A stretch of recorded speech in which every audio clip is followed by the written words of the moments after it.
I've heard several brands that are getting 20, 30, 40% of their referrals through large language models. I see no one using spectacles. I see no one using any headsets. They're very heavy. And that was Dmytro Kornilov and Nathan C. Bowser, exchanging contrasting views on the future of digital commerce. Dmytro is a marketing futurist with more than 15 years of experience in the industry. He is the founder of FaceMe, an award-winning innovation company working with some of the biggest brands on the planet. Nathan is a product strategist and founder of Awesome Future, and he helps global technology brands break through go-to-market barriers and grow great ideas faster. In this conversation, we take a look at digital commerce from the perspective of the brands, users, and creative studio pioneering this transformation. I'm not even sure that in the future we will have the glasses, because we might even jump through this phase and go directly to chips or some other stuff. When you can become that translator or bring an organization into a technology, that's when creators can be extremely powerful. About 50% of the AR creator tools that were out there, widely distributed, where people were making money, stopped functioning in the last year. If I were a consumer brand, I would probably pay to make a social game to be distributed on. But before we get into it, I wanted to remind you that if you don't have the time to watch the full interview and want to learn from other founders and creatives at the intersection between XR and AI, you should definitely check out the XR AI Spotlight newsletter.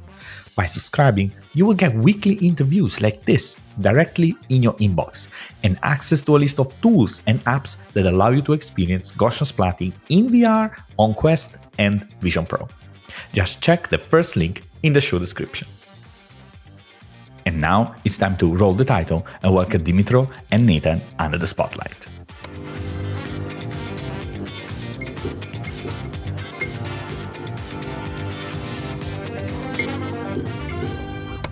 So let's see and get directly into the nitty-gritty by starting one key questions. What are the top 3 technology that currently are reshaping the future of digital commerce? Dima, I want to start with you first. So I would say that at this moment, one of the most powerful tools to shape the present and future of digital commerce is social media shopping. So shopping on platforms like TikTok is growing very fast, as well as shopping on multiple new independent platforms like Temu, for example. So basically, web and social media e-commerce keeps growing. Second, in terms of the future, I believe that AI will definitely leave its footprint on how we shop now, and I believe that it could be not shiny or sexy AI tools like generative AI, but more rational and boring tools like tools for AI analytics of consumer behavior that would help to provide better personalized offerings for each individual on every platform they shop.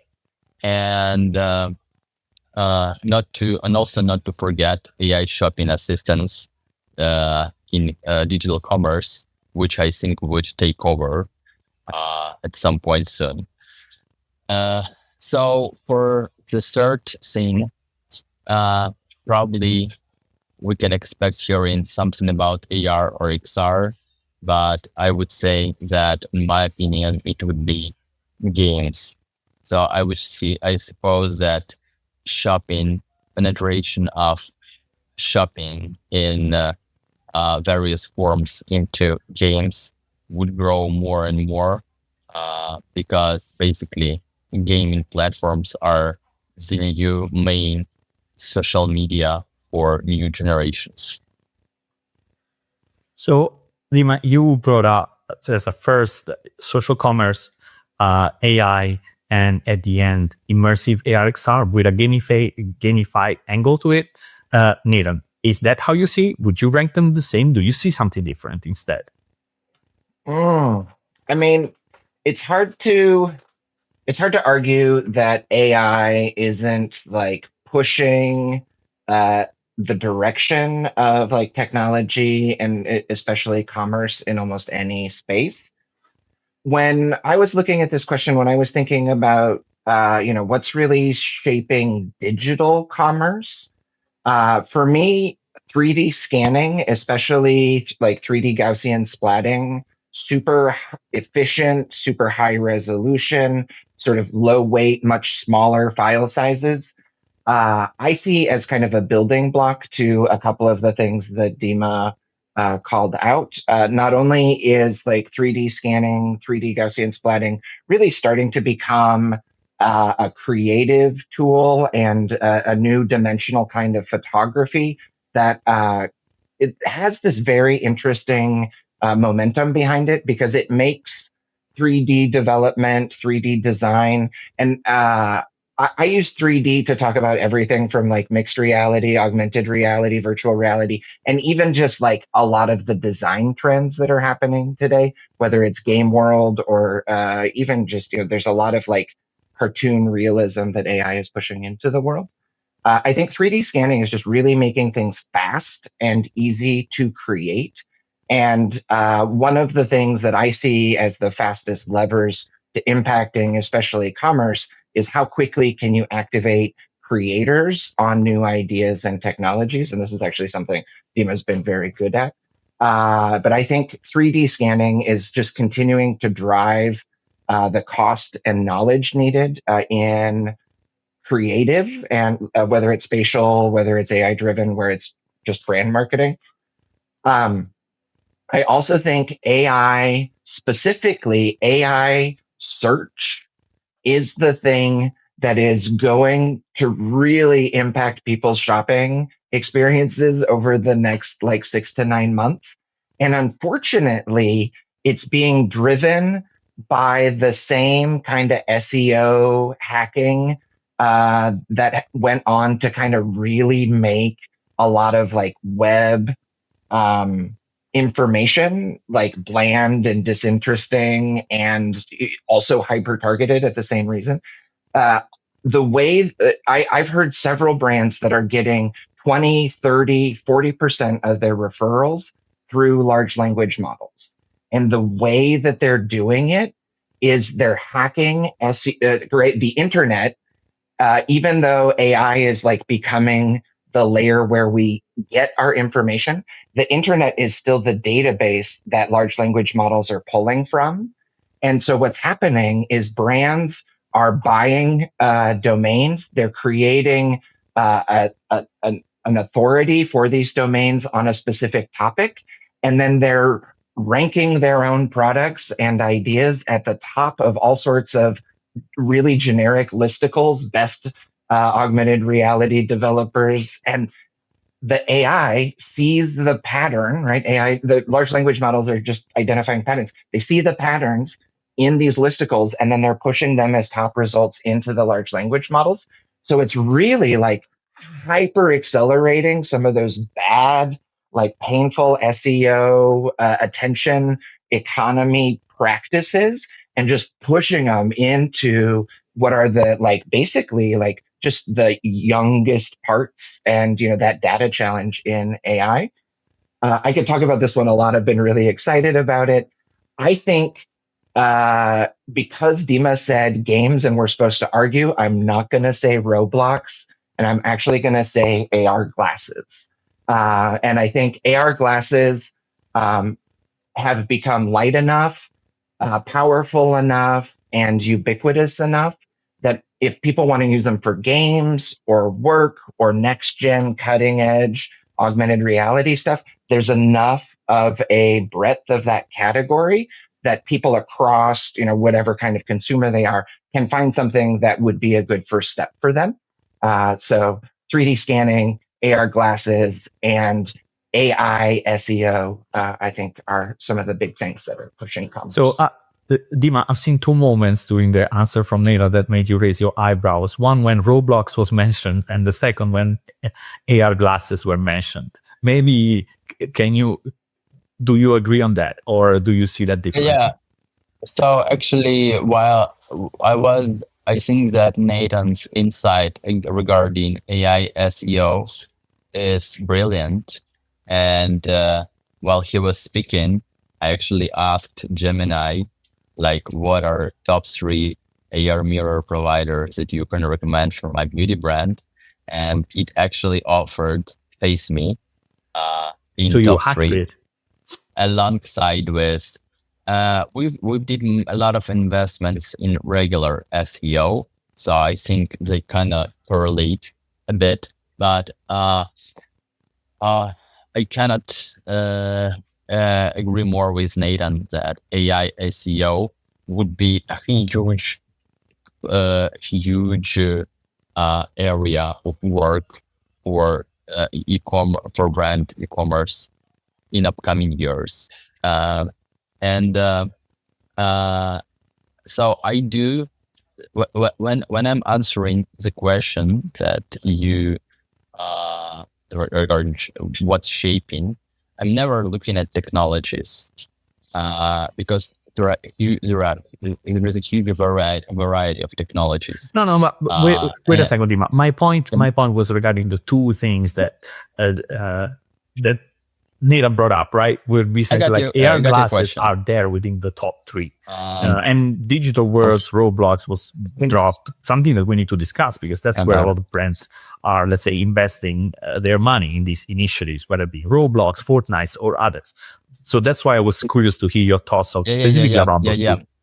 Yeah, exactly. Yeah, so I just wanted to say that I always think about these new tools, but I'm not focusing on tools. I look at what people are already doing, and based on what they're already doing, I try to understand how new or existing technologies can blend in. So with AI, I see that this blending in can be very organic. Because people don't need to do anything. They just do what they do. They shop. It's just their offerings are a bit different. They speak with online consultants. It's just they're a bit different. They look for the products, how they usually look, but not in Google, but in Gemini or ChatGPT. So that is why I think these forecasts are very realistic. As for the spectacles, I could eyes my eyebrows simply because I see no one using spectacles. I see no one using any headsets. They're very heavy. And their mainstream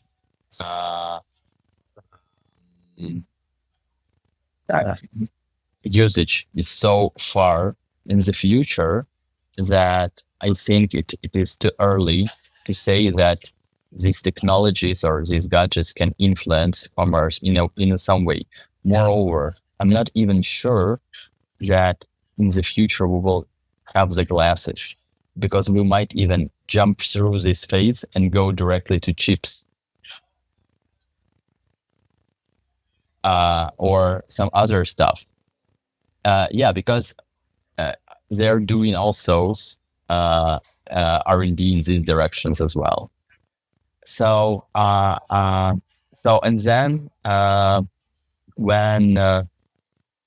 and in terms of games, I think that Roblox, Fortnite, and also huge variety of small mobile games of games inside social media.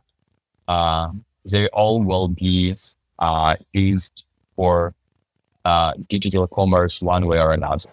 So it's not, for me, it's not about specific platforms. For me, the main question is, do these platforms have enough audience?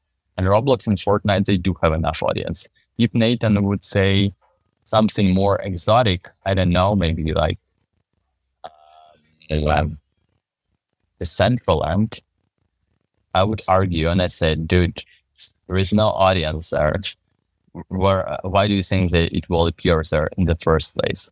But in terms of Roblox and Fortnite, I agree. So then what brands should do next? So we have touched a little bit around the technologies, right? And again, it's not just about the technology, but how the user interact. And you, Dima, brought up a good point. Is there an audience, right? Or does that technology blend seamlessly in what it is already, the customer journey, for example? Given that perspective, maybe Nathan, what do you think should brands do next? How can they prioritize their investments?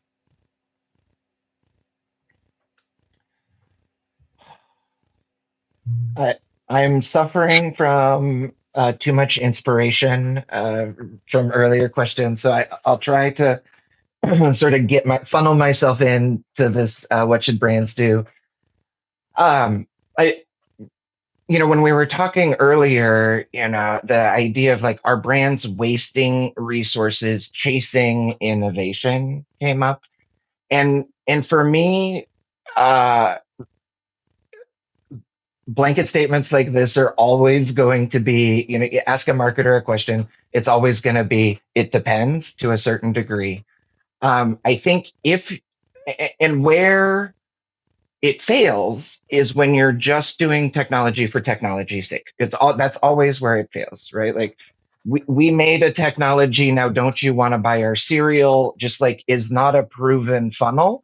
And like, we should stop doing that sort of thing. And so it always depends on like, what is the goal? What are you trying to do with users? And like, where I'm really focused is, how do you use the right amount of technology to engage and drive more connection with users, rather than assuming that the technology will replace your funnel in whole.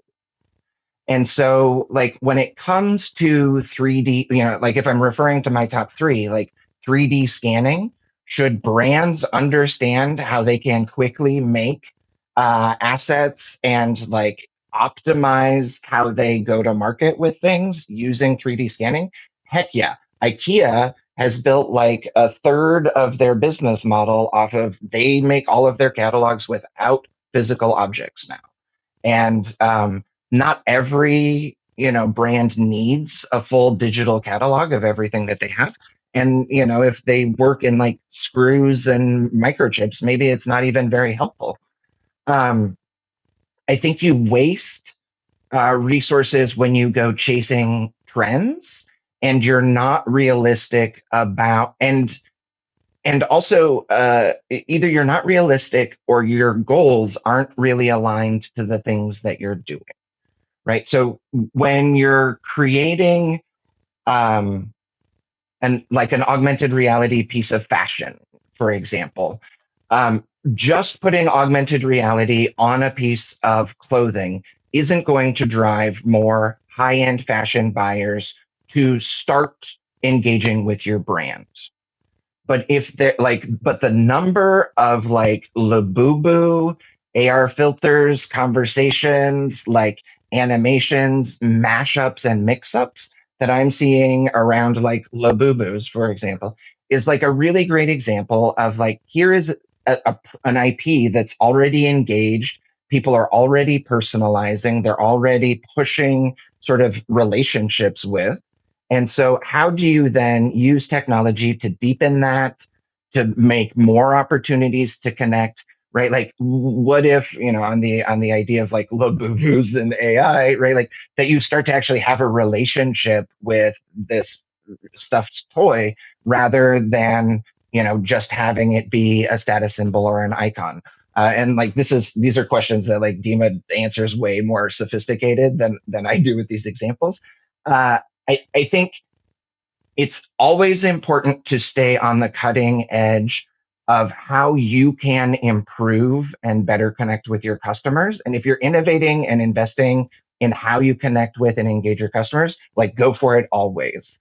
And if you're doing it for press, for notoriety, for marketing, be aware that that's what you're doing, and like, understand that the goals that you're going to be moving there aren't necessarily like downloads in the Meta Quest store, or, you're not going to necessarily be getting like new buyers to your NFT collection if you have like a really cute pair of AR socks.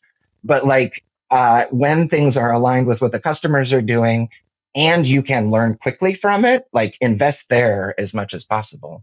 And so, Nida, you think you hit the nail on the head, because at the end there is always this kind of like fight. I feel like where the brands are fighting internally. One is, okay, we want exposure, we want eyeballs, and then on the other side we want conversion, right? And so there is these things that are sometimes not always aligned, right, in terms of initiatives.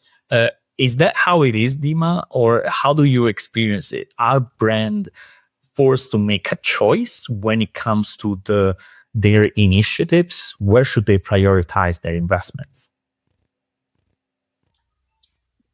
So I look at these things from a bit different angle, and for me, the perspective where you see innovations as trends versus conversion does not allow to capture a big picture, because these two perspectives, they are focused only on tactical actions and tactical success. You've made a trendy stuff, you received one-time hype, that's it. You took something that gives conversions, but if it gives conversions, most likely the whole market is already using it. So you will not get this advantage. So it's, I would say that these two approaches, they don't allow to receive a real leap or jump forward. And what I think that brands should do, so first of all of them need to accept that innovation is the only way for survival, because things in our world develop very fast. The markets they operate in are very aggressive. The attention and consuming ability of each consumer is decreasing. So they need to constantly to evolve.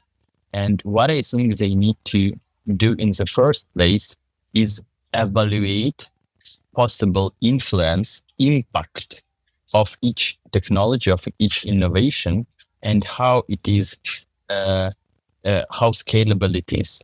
And I think that one of the very working mechanisms for this evaluation is dividing all innovations into two categories. First category is tactical innovations. For example, replacing CD-ROMs. You remember we had CD-ROMs, then replacing them with DVDs.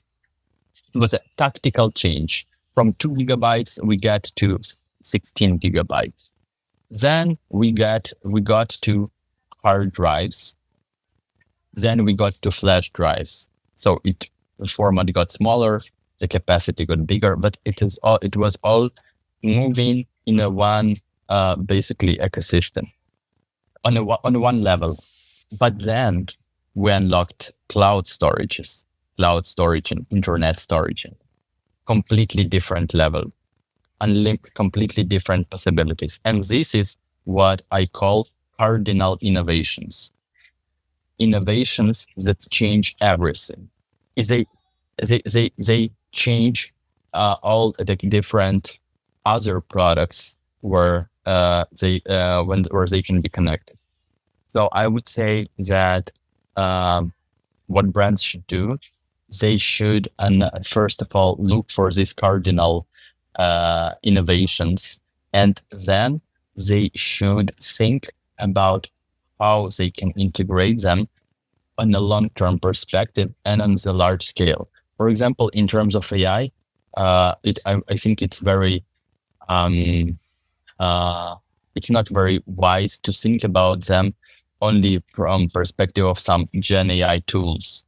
They should now reevaluate the whole ecosystem and look how they can integrate AI here, and this will allow them to make a really calculated push instead of making disconnected moves.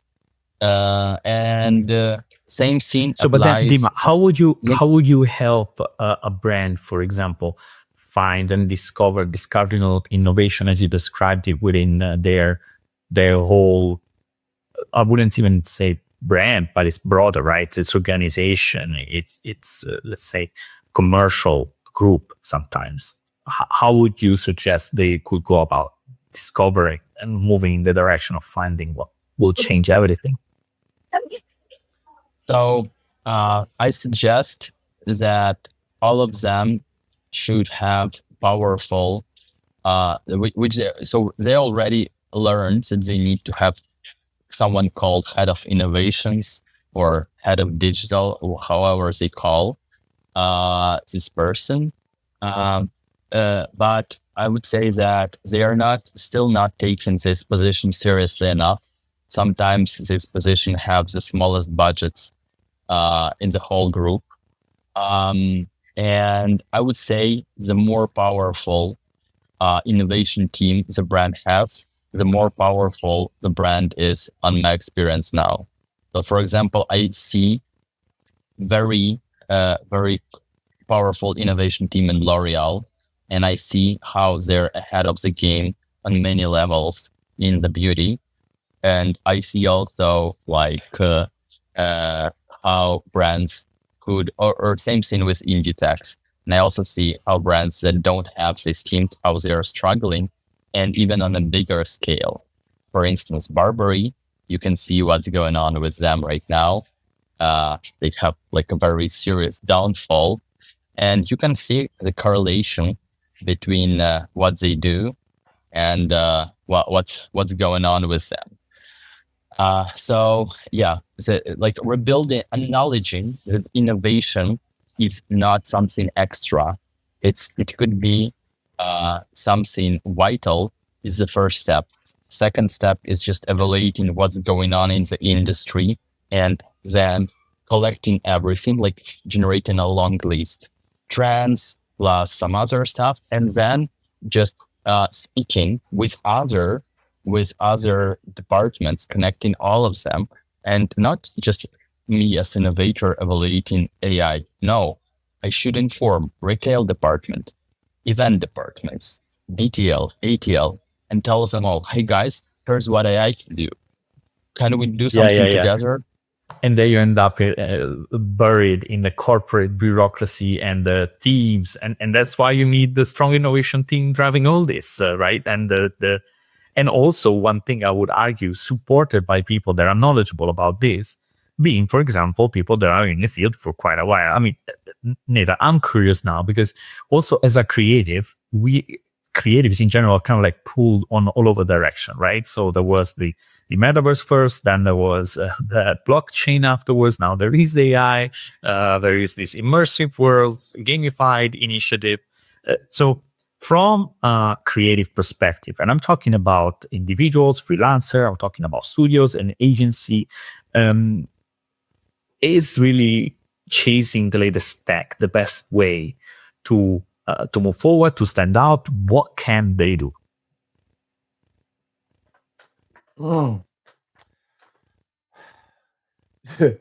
Just the small, easy to to answer questions.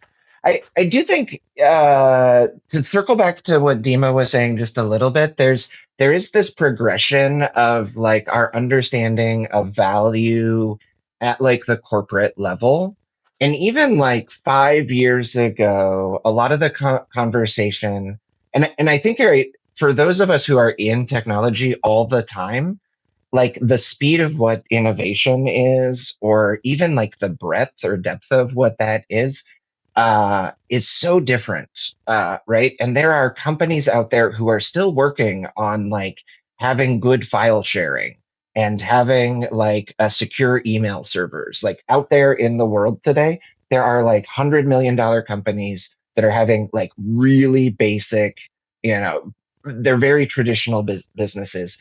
And 5 years ago, like in the startup world, we were hearing this conversation of like traditional product based businesses are kind of limited in the value and scale that they can be unless they become these super sort of unicorn brands, and that data companies were seen, everybody wanted to become like a data or a digital company. And there was this understanding that like data plus programming and cloud compute, as Dima said earlier, like was what made all of these unicorns possible. And we're very much moving into a next version of that where, right, like data companies or digital companies are becoming AI activated companies. And the ones that can use AI to break down all of those silos, to really institutionalize knowledge, to like eliminate all of the like waste and backlog, and like one of the hardest things that you do in a corporate job is you find the most accurate information for a task that you're supposed to take. And right, there's billions of dollars of solutions all built around, I don't know what the right info is, and this document's from 2 years ago. And like soon AI is going to start to like clear out those data problems. We're going to start to have a lot more flexible understanding of the truth and like of the moment. And, you know, a lot of that decision fatigue should hop out. But what also happens is like the clarity and visibility into the data and the information and others. And so like, while we'll automate and while we'll clear out, we're also going to be sort of removing and like stratifying people from the tasks and the goals and the reasons are all going to kind of be stratified. And so keeping people connected and working together seems like,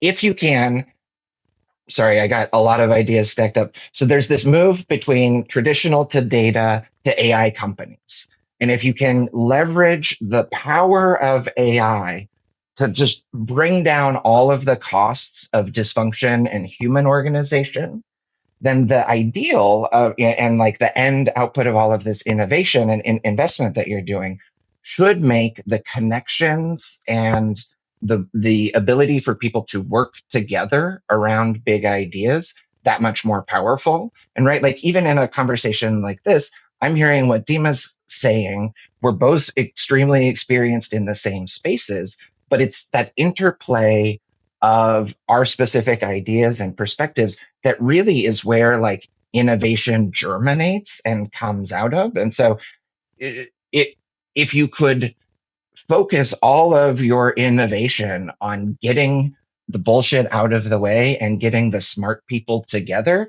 I think it simplifies all of the huge big ideas about digital transformation and like makes it like, how can I work with Gabrielle and Dima to make something of importance happen, and how can we learn and grow that as quickly as possible should be the whole point of innovation. I mean, sorry, I had a lot there. I'll pass the mic. No. I know, but I think the point I was trying to make is then, so one thing is decreasing the operational, let's say, burden you asked me about that goes, creators. right? So it is, and that's part, but that could also be a job. So forget about your creative work and then focus on something that instead reduces operational burden. That could be the answer. But I know creatives like to be creative. So that was a bit, the question is like, how do you as a creative navigate a space when there is so much and everybody's trying to compete and chase the latest hype from a creative perspective, either a freelancer or an agency or a studio? So I'll give you my quick answer on this and tab it to Dima super fast. Creatives become an X factor when they, because they already understand the human side, the audience side, the artistic side, the polished side. They understand so many of the things that technologies often miss. When you can become that translator or bring a technology, bring an organization into a technology, into a concept, into a style of storytelling or creativity, that's when creators can be extremely powerful. But I would say now more than ever, you have to invest in your own tools and network and like stack because as we saw, about 50% of the like AR creator tools that were out there, widely distributed, where people were making money, stopped functioning in the last year. And there were a lot of people, like you said, who built like metaverse business, filter businesses, others that like basically stopped when, Spark AR stopped being a thing. And so I think creatives with a technology in their back pocket, a differentiator, can be really unbeatable. But you have to really make sure that you're investing in you and not somebody else's platform, because those platforms, while they need creatives, really don't do a lot to protect them long term. That's very relevant. Indeed, you can get any moment that what you built your business on suddenly disappear. I'm curious about you, Dima. I mean, as Face Me or maybe at LOOOK.AI, what are you doing instead?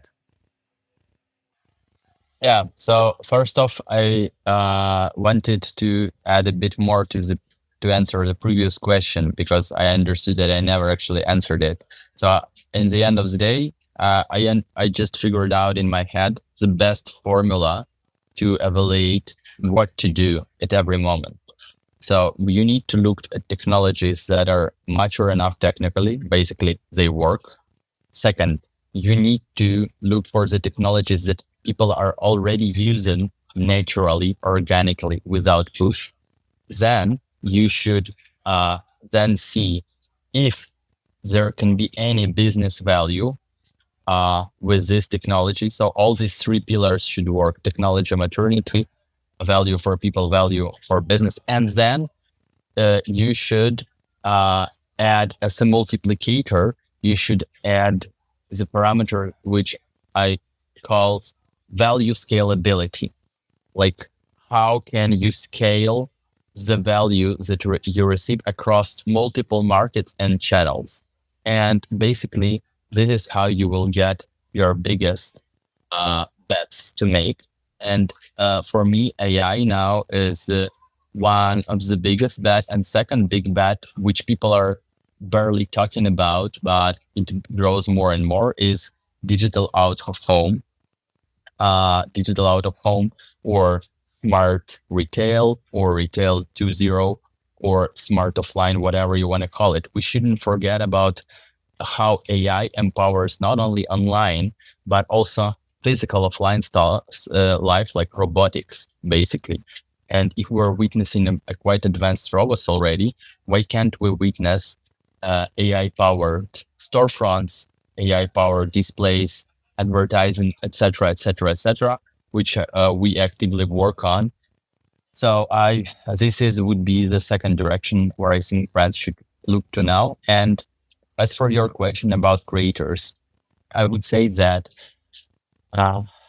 creators, they, and yeah, based on our examples. So we will never, what distinguishes us from like a lot of other studios and creators, that we never focus on technologies. We actually even don't care much about new tech. What we care is what people are into right now. So instead of learning about shaders and codes and new tools, we learn about social psychology.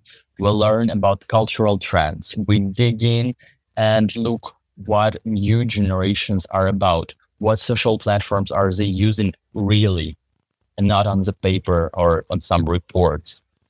That is why when we see something very shiny and very cool, but we see there is no penetration, people are not using it, we're not going there. We see that. So in terms of creators, independent creators, artists, I think that through the ages, through history, they were able to gain popularity and gain recognition because they were able to build this bridge between the human soul and tools and art tools. And this is still the secret sauce of their success nowadays. So they should be the best experts in cultural trends, in feeling the vibe of society, and they should use the tools that are common and easy to use to understand to wide audiences to be popular. But when and on the contrary, they shouldn't focus on some specific technologies because that's not what they're valuable for. That is, and a good visualization of this principle is the story about AR. So when AR filters were popular, a lot of creators, they were on the rise because they were able to give their show and deliver their creativity, but also with a very very popular tool. But when everything switched, when the AR filters, Instagram filters like disappeared, a lot of them switched to the tools that are not so accessible or not so engaging for the audience. And that is how they disconnected from their audience. Because if their fans are not using metaverses or not into Gen AI content, then it's not so relatable, not so close to them anymore. So I would say that creators should focus on first delivering their unique vision, and second, using tools that their audience are actually using instead of trying to push technologies that are not popular amongst them. I do have one last question, and I think it's quick question and quick answer because I'm curious at this point. After we are discussing about brands, consumers, and how creatives and agencies should behave, if you would be a brand, you would be given $10 million today. How would you spend that, Nathan? Okay. You said short answer, but I always have two. If I personally had $10 million, I would do a collaboration as a brand.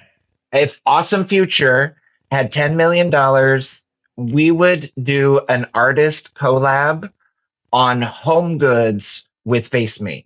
We would create artistic items for the house that could augment on and off.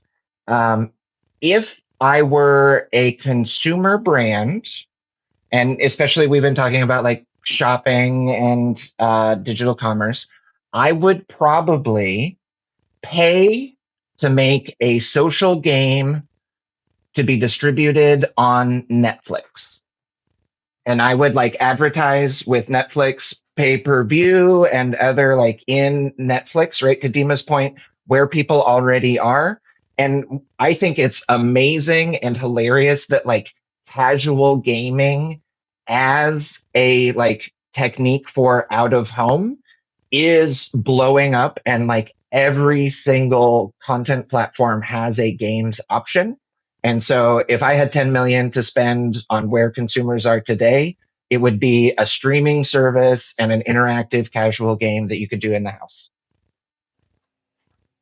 Dima, that's hard to beat. I agree. Honestly, Nathan, like the whole idea of integrating the brand into a real life with small things, with simple things, I think it's a brilliant idea, and it's very relevant to the world where we live right now, where choosing of brand is basically choosing of lifestyle, choosing of ecosystem of emotions and actions. For instance, I think a lot of people would be happier to wear, I don't know, like branding of some supermarket network or Korean ramen that they're eating. For example, I really like Korean ramen bulldog. So it's very cool, and I would enjoy wearing its merch more probably than wearing like some luxury brand with the heritage where I have no connection to, which I can have no connection to. So, but if you ask me again, so as I said, I think that AI is a cardinal innovation. Nathan mentioned it is connected to SEO. It is connected to shopping online. It could be connected to shopping offline with smart digital out-of-home gadgets. It can affect the product distribution system. It can work logistics. Also, latest thing that I've heard, which is revolutionary, really, is that AI is replacing developers, programmers, and I don't think it's a bad thing. I would invest all 10 millions in building a very powerful AI team that would manage integration of AI tools into all departments and optimizing workforce, upgrading it, learn new educational programs, not to just lay off people, but retrain them to work more efficiently with them further. And I think that this investment would allow to earn a lot more investments for earn a lot money for further investments. Thank you very much, guys. It was a real pleasure to hear both of your perspective. And I'm pretty sure you guys will find the link to Nata and Dima in the episode description. It was a real pleasure to have you guys. Yeah, thank you very much. Speak soon. Thanks so much. Great questions. Thank you very much for listening in. If you like the show, remember to leave a rating on Spotify, Apple Podcasts, or a thumbs up on YouTube. It really helps me keep doing this and shine the spotlights on the greatest founders and makers, pushing the boundaries of XR and AI. Also, make sure to check out the show page xraispotlight.com, where you can find more conversation like this one. Till next time.